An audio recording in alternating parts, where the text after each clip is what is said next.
Bismillah ar-Rahman ar-Rahim. Assalamu alaikum, dear students. The current session focuses on the procedure in Suggestopedia. I hope and expect by the end of this session you will be able to understand the nature of procedure that is involved in the use of Suggestopedia in an L2 classroom. Well, my dear students, Bancroft 1972 notes that the 4-hour language class has 3 distinct parts when it comes to the use of Suggestopedia. The first part we might call an oral review section, which is previously learned material that is used as the basis for discussion by the teacher and the 12 students that are equally divided into men and women in the classroom and who are made to sit in a circle. Participants, as I said, sit in a circle in their specially designed chairs which make them feel relaxed, and the discussion proceeds like a seminar. So it is more like discussion based, and this session may involve what are called micro studies and macro studies.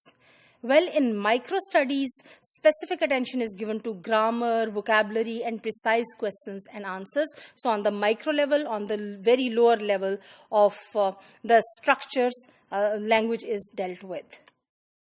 A question from a micro study might be, what should one do in a hotel room if the bathroom taps are not working? So, answering these kind of questions and learning and getting exposure to the kind of language that is to be used in these kind of communicative situations. In the macro studies, emphasis is on the role-playing and wider-ranging innovative language constructions where the learners would play certain roles, would prepare some scripts, and would act upon them. In the second part of the class, new material is presented and discussed. This consists of looking over a new dialogue and its native language translation.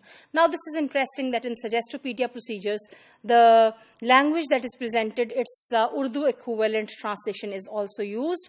And there is a discussion on the issues of grammar, vocabulary, and content that the teacher feels important or that the students have questions about or they are curious to know.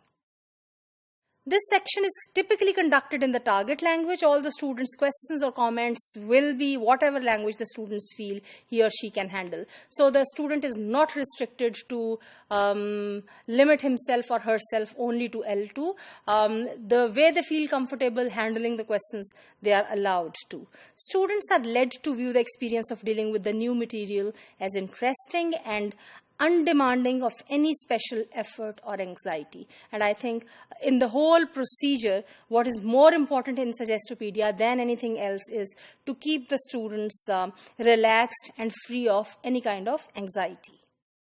The teacher's attitude and authority are considered critical to preparing students for success in the learning process that has to come.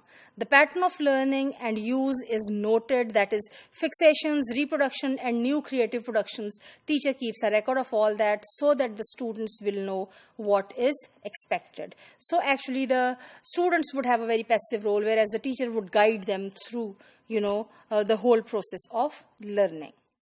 The third part, the concert session, is the one by which Suggestopedia is best known. It has a detailed procedure to follow where, the students would sit and would listen to and would participate, whereas a whole pseudo environment of a concert or with a backdrop of music, the whole feel of a relaxed environment would be provided to these students. Overall, what I would say is that the procedures in Suggestopedia are unique and different from other procedures used in other methods of language teaching, in the sense that Suggestopedia focuses more on the comfort and on the mental ease of the learners as compared to any other method.